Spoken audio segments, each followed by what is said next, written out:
తెలంగాణ రాష్ట్రంలో రోజు రోజుకు ఎండలు భారీగా పెరిగిపోతున్నాయి. రోజు రోజుకు చేరుకుంటున్నాయి. అయితే రానున్న 3 రోజులు మరీ క్లిష్టంగా ఉంటుందంటూ కూడా వాతావరణ శాఖ హెచ్చరిస్తున్న పరిస్థితులు నెలకొన్నాయి. అయితే ప్రతి ఒక్కరూ దీనికి సంబంధించి తగిన జాగ్రత్తలు అంటే రాబోయే 3 రోజులు కూడా జాగ్రత్తగా ఉండాలి.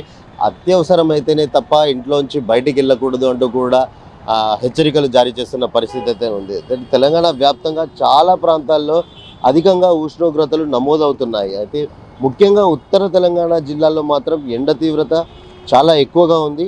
ఇప్పటికే ఉత్తర తెలంగాణ జిల్లాలో 9 మంది కూడా వడదెబ్బకు చనిపోయినట్టుగా కూడా అధికారులు అయితే చెప్తున్న పరిస్థితి ఉంది. అంటే ఈ రోజు నుండి వచ్చే 3 రోజులు కూడా ప్రజలు మధ్యాహ్నం సమయంలో ఎండలో బయటకు వెళ్ళకూడదు అంటూ కూడా హెచ్చరిస్తున్న పరిస్థితి ఏంటంటే, ఒకవేళ అత్యవసరం అయితే తలపాగా, నెత్తిన టోపీ లాంటి చల్వా అద్దాలు ఇలాంటివి ధరించి బయటికి వెళ్లాల్సిందిగా కూడా హెచ్చరిస్తున్న పరిస్థితి ఏంటంటే, అంటే దీంతో పాటు శీతల పానీయాలు ఎంబడెంబడే కూడా మంచినీళ్ళు ఎక్కువగా తీసుకోవాలంటూ కూడా వైద్యులు కూడా సూచిస్తున్న పరిస్థితి అయితే నెలకొంది. అంటే ఇటు తూర్పు దక్షిణ మధ్య తెలంగాణ జిల్లాల్లో రోజులని మధ్యాహ్నం రాత్రి సమయంలో అక్కడక్కడ వర్షాలు కూడా ఉంటాయని కూడా తెలుస్తుంది. దీనికి సంబంధించి ఏప్రిల్ 25 తర్వాత ఉష్ణోగ్రతలు కాస్త తగ్గుముఖం పట్టే అవకాశం కూడా ఉంది. అంటే ఏప్రిల్ 26 నుండి తెలంగాణలో తీవ్రమైన గాలి, ఉరుములతో కూడిన వర్షాలు కూడా ఉండే అవకాశాలు ఎక్కువగా ఉన్నాయన్నట్టు కూడా తెలుస్తుంది. అంటే ప్రధానంగా ఈ 3 రోజులు మాత్రం అతి జాగ్రత్తగా ఉండాల్సిందిగా కూడా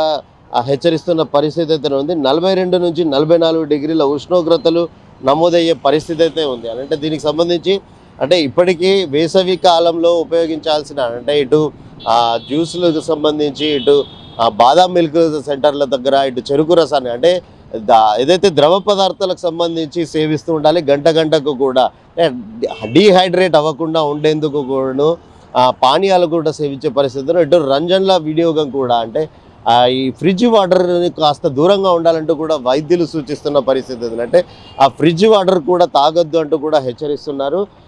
కేవలం ఈ రంజన్ వీటిని వినియోగిస్తే దీనికి సంబంధించి ఆరోగ్య సమస్యలు ఎలాంటి ఆరోగ్య సమస్యలు కూడా తలెత్తవంటూ కూడా హెచ్చరిస్తున్న పరిస్థితి అంటే, ఇకపోతే ఇటు కూలర్లు ఇటు దాదాపుగా చలివేంద్రాలలో రంజన్ల ద్వారా నీటిని కూడా అందిస్తున్న పరిస్థితి అంటే, ఇకపోతే దీనికి సంబంధించి అంటే ఎక్కువగా వాటర్ మిలన్ తీసుకుంటే అంటే డైరెక్ట్గా నీటిని తీసుకునే దానికంటే కూడా దీనికి సంబంధించి వాటర్ మిలన్ ద్వారా ఎక్కువగా నీటి అంటే ఇందులో నీటి శాతం ఎక్కువగా ఉంటుంది కాబట్టి ఆ వాటర్ మిలన్ అంటే తీసుకుంటే కూడా డైరెక్ట్గా వాటర్ తీసుకునే దానికంటే కూడా ఎక్కువ నీటిని కూడా తీసుకున్నట్టుగా కూడా అంటే శరీరంలో ఎప్పటికప్పుడు నీరు ఉండేలా కూడా జాగ్రత్త పడవచ్చు.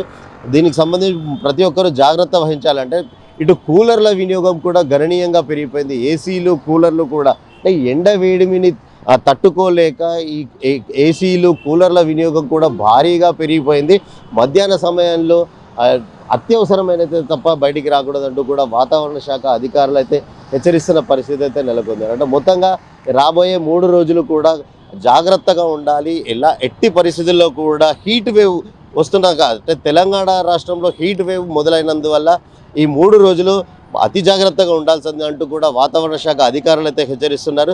కరీంనగర్ జిల్లాలో మాత్రం 40 డిగ్రీలకు పైగా ఉష్ణోగ్రతలు నమోదవుతున్నాయి. ప్రజలు ఎప్పటికప్పుడు అప్రమత్తంగా ఉండాలి. తీసుకోవాలంటూ అంటే గంటకు కూడా మంచినీటిని తీసుకోవాలంటూ కూడా ఇటు డాక్టర్లు సూచిస్తున్న పరిస్థితి అయితే నెలకొంది. రాబోయే 3 రోజులు మాత్రం క్లిష్టంగా ఉంటుంది. 3 రోజులు ఎట్టి పరిస్థితుల్లో కూడా బయటకు రావద్దంటూ కూడా హెచ్చరిస్తున్న పరిస్థితి అయితే నెలకొంది. కెమెరా పర్సన్ శ్రవంత్, శ్రీకాంత్, శ్వేత టీవీ, కరీంనగర్.